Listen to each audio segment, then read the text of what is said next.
We're continuing our work on the Probability 2 worksheet, question number 5. A class contains 15 girls and 10 boys. The teacher calls on a girl to answer a question.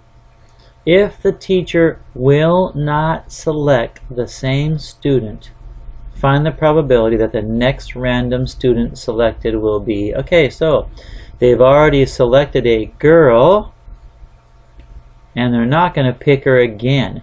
And that means, class, she's removed from the possible outcomes, and we have to take her out. So, the class originally started with 15 girls and 10 boys. Now, class, we only have 14 girls possible. And we have 10 boys still possible. That means our total possible outcomes are now 24. So, pay attention as you're reading these questions. If something is taken out, you have to readjust your numbers before you start filling out probability.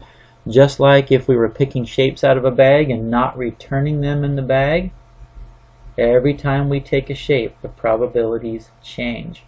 So, question for number 5 says, what is the probability of a girl? So the probability of picking a girl now is, well, how many girls do we have now to pick from? 14.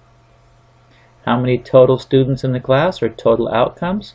24. 14 picks make me happy over a total number of 24 students. Okay, probability of picking a boy. We've got 10 boys in the class and 24 possible students to select from. And then the last one is, what's the probability of picking a boy or a girl? Well, class, that's all we've got here in this class is boys and girls. The probability of picking a boy, I'll just put B or G. B or G is 24 out of 24. You know the probability of that one. Alright, question number 6. A letter is chosen at random from a given word. Find the probability that the letter is a vowel, A-E-I-O-U, if the word is apple.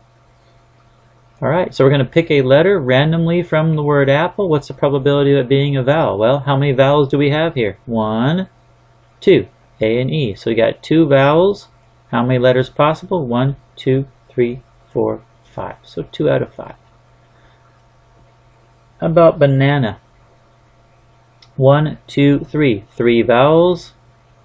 How many total letters? 1, 2, 3, 4, 5, 6. So it's 50%. And then geometry. 1, 2, 3, 4. Oh, sorry. Let's pick vowels. 1, 2, 3. 3 vowels out of a total of 1, 2, 3, 4, 5, 6, 7, 8. So 8 possible. So 3 over 8, or 3 out of 8. That's an easy one. Let's try the next one, which will be a little more difficult. 2 letters are chosen. Okay, 2 letters. 2 letters are chosen at random from the word probability. What is the probability that the 2 letters are A and B? Now in this one, class, I want you to notice number 6 said a letter. Number 7 says 2 letters. That means we have 2 events happening. 2 events happening.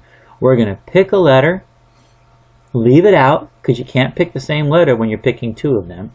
And then we're going to pick another one, and hopefully both of those are going to be A or B.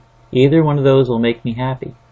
So, how many letters are in probability? 1, 2, 3, 4, 5, 6, 7, 8, 9, 10, 11 letters possible. Here's our first pick. How many letters are A and B? Those will all make me happy. I'm sorry, A or B. 1, 2, 3. So the first selection, class, when we reach in that letter, that word, and pick out a letter, we've got 3 things that make us happy, A or B, over a total number of 11 things. Now our next pick is going to be different, because now we've taken 1 letter out. So we're only left with 10 letters. And since we want both letters to be either A or B, okay, if we want both letters to be A or B, then We already pulled out an A or a B. That means we're only left with two possible things that make us happy. Remember, with multiple events, you have to assume that the first event was successful. It made us happy. If there's 3 events, then the second event also has to make us happy. So in this case, we're going to multiply these out. 3 times 2 is 6. 11 times 10 is 110. Okay, let's take a look at the probability of the 2 letters being selected being A and I. So we got 11 again. The number of letters in our word doesn't change. How many letters are A or I? 1, 2, 3. Oh, it's the same thing. And therefore, class, the next event of pulling another letter is going to be the same thing. We picked an A or an I already. We've got 2 left, and that's also going to be 6 over 110. The last one, what's the probability of picking B and then B again? Well, we've got 2 B's in our word. That means the probability of picking a B on the first event is 2 out of 11. And then 1 B has already been selected. That means there's only 1 B left. And that is now a probability, oh sorry, that's supposed to be a 10 because we already picked a B. That's going to be 2 over 110. Now look real quick, class. The probability of getting a B and a B again is smaller than the other two because there's less letters that are going to make us happy. There's only 2 here that make us happy versus 3 on letters A, on questions A and B. Alright, last one. Number 8. A pile of mail contains 2 letters, 3 bills, and 5 ads. If you pick an ad and do not return it to the pile, now we have dependent event. What is the probability the next random piece of mail drawn is? Well, let's get our numbers before we begin. We started with 2 letters. We didn't pull any letters out, so we've got 2 letters. We started with 3 bills. We didn't pull a bill out, so we got 3 bills. We started with 5 ads, but we pulled one of the ads out. So now we only have 4 ads. And our total possible pieces of mail now are 9. It was 10, but now we've removed one and we're not putting it back. That's out of the probability now. We cannot select that piece of mail. So now that you have these new numbers, class, on this dependent set of events, let's figure out the probability of getting a bill. No worries. There's 3 bills out of a total of 9.